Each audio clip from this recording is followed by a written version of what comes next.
Subscribe कीजिए दोस्तों हमारे चैनल को। नोटिफिकेशन पाने के लिए बेल आइकन को प्रेस कीजिए।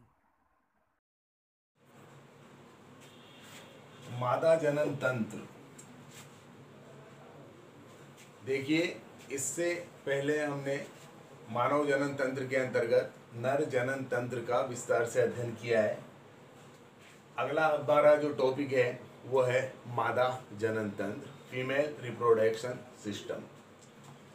बनावट इसकी देखिए, मुख्य रूप से संरचना की दृष्टि से जो इसे हम वर्गीकृत कर रहे हैं वो देखो, सबसे पहले अंडाशय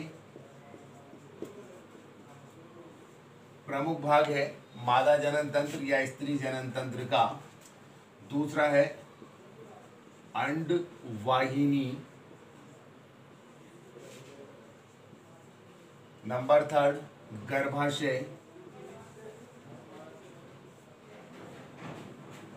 और नंबर चार वैजिना या योनि। ये मादा जनन तंत्र के प्रमुख भाग है। संरचनात्मक दृष्टि से जब हम देखें तो जिस तरह से नर जनन तंत्र को हमने विभिन्न भागों में बांटकर उसका अध्ययन किया है, यहाँ पर मादा जनन तंत्र को हम निम्न चार प्रमुख भागों में बांटते हैं: अंडाशय, अंडवाहिनी, गर्भाशय, वैजिना या योनि, और इनका अध्ययन करते हैं। साथ साथ में चित्र भी बनाऊंगा और एक एक का वर्णन करूंगा।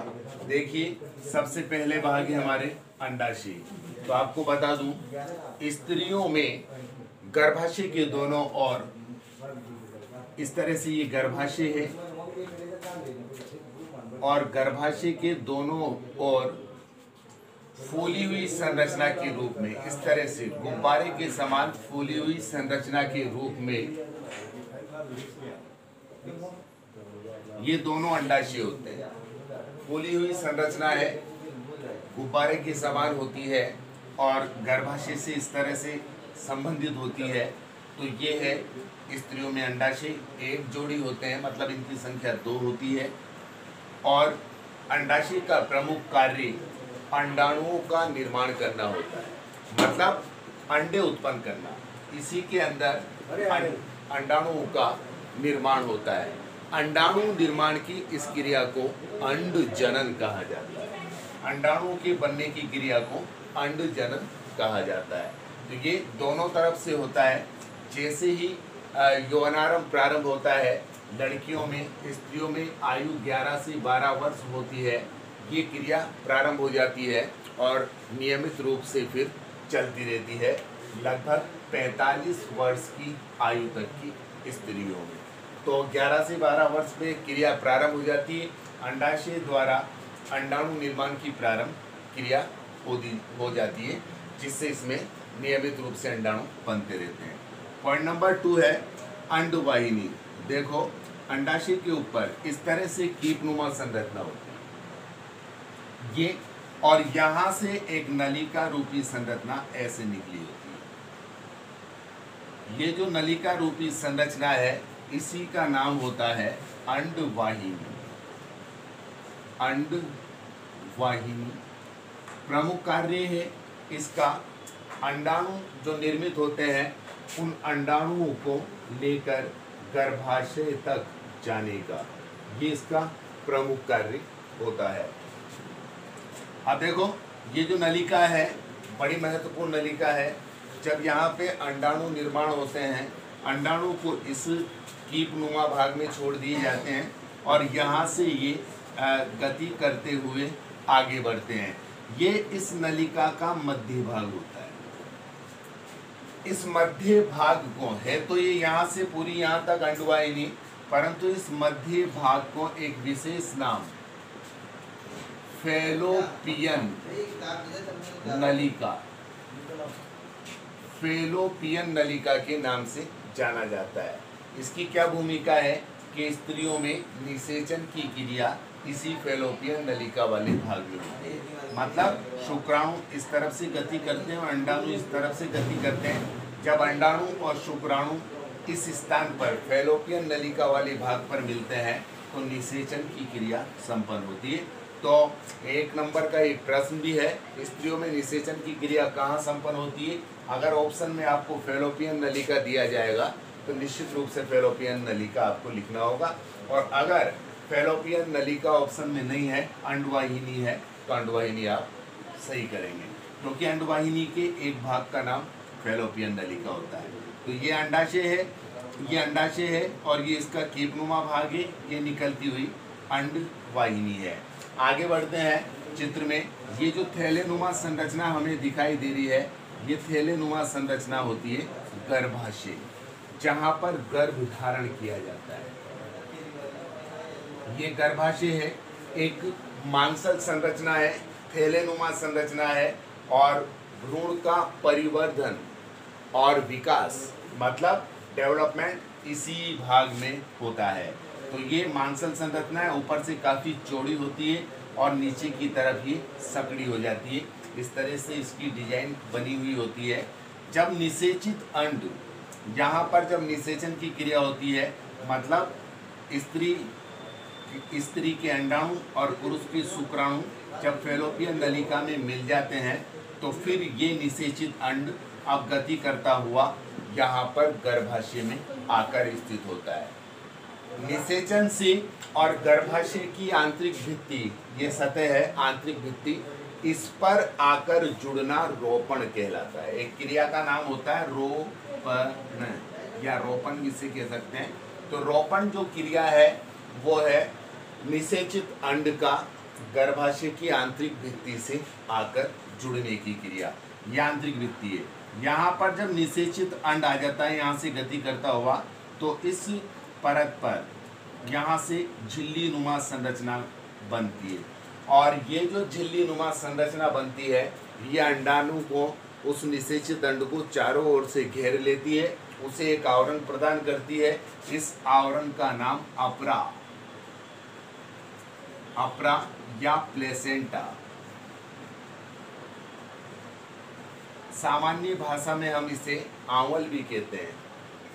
अपरा प्लेसेंटा या आवल होता है जो इसमें पाया जाता है। ये इसके प्रमुख भाग हैं। देखिए, ये वाला भाग है गर्भाशय, निषेचित अंड यहाँ पर आके जुड़ जाता है, चिपक जाता है।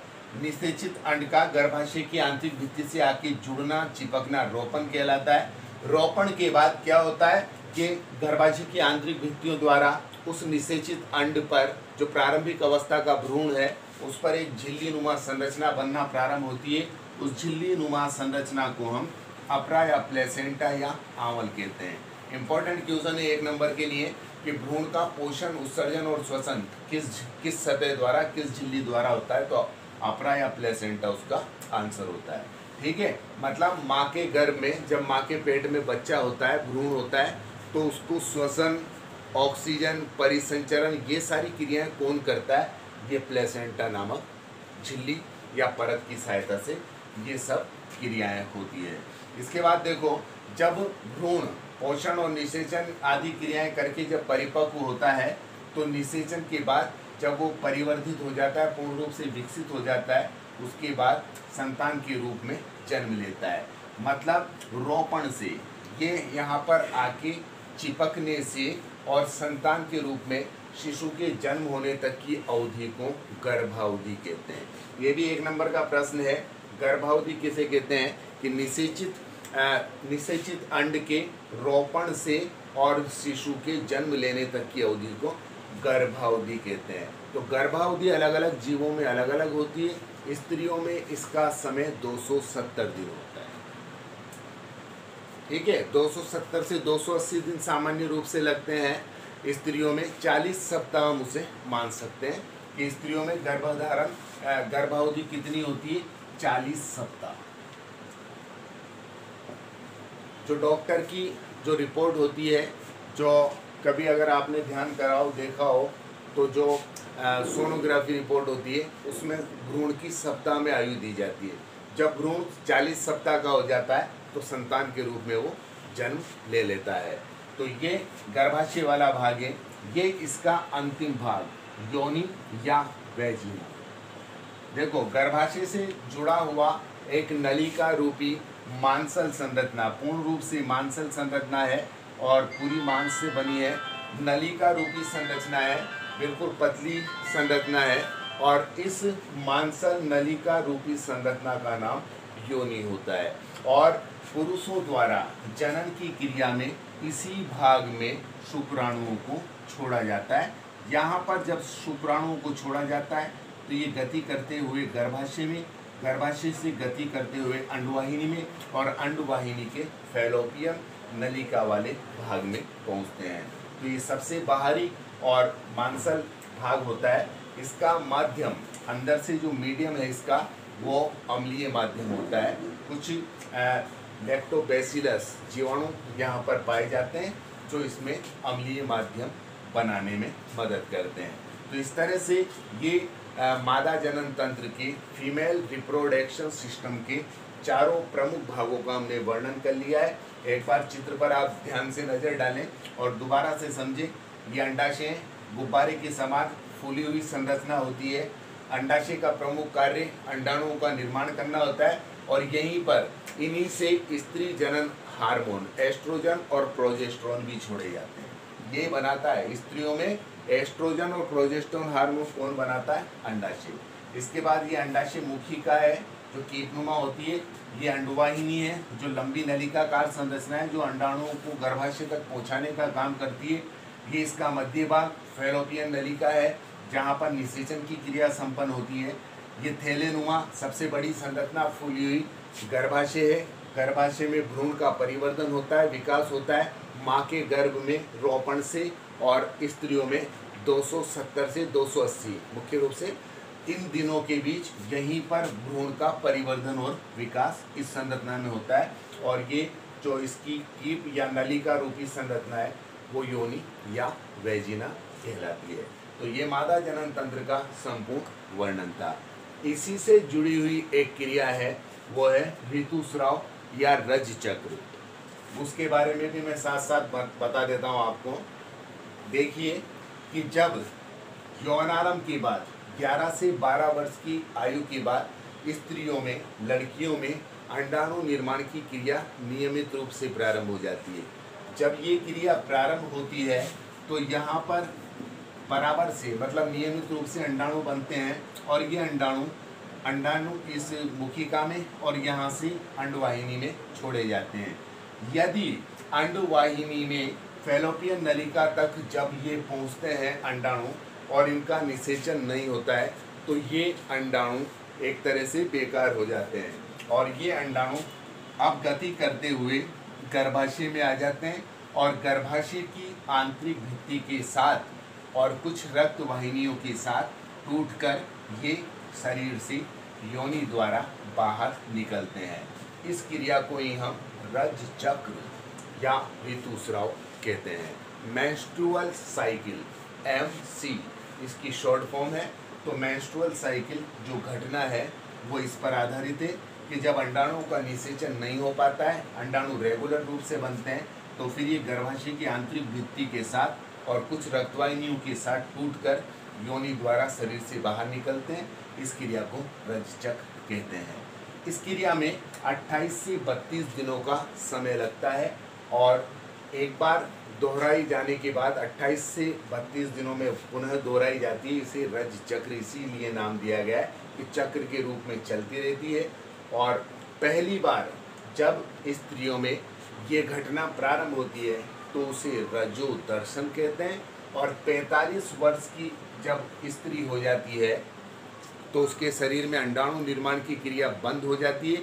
ऐसी स्थिति में जब अंडाणु नहीं बनते हैं तो ये क्रिया स्वतः ही बंद हो जाती है और इससे हम कहते हैं रजो निवृत्ति। इस क्रिया के संपन्न होने में, एक बार संपन्न होने में 2 से और 8 दिनों का लगभग समय लगता है। 1 सप्ताह की क्रिया लगभग होती है जिसमें ये संपूर्ण अंडाणु रक्तवाहिनियों के साथ टूटकर शरीर से बाहर निकल जाते हैं। तो इस तरह से आपने देखा है कि मादा जनन तंत्र और उससे जुड़ी रज चक्र की घटना, ऋतुस्राव की घटना को आपने यहाँ पर अध्ययन कर लिया है।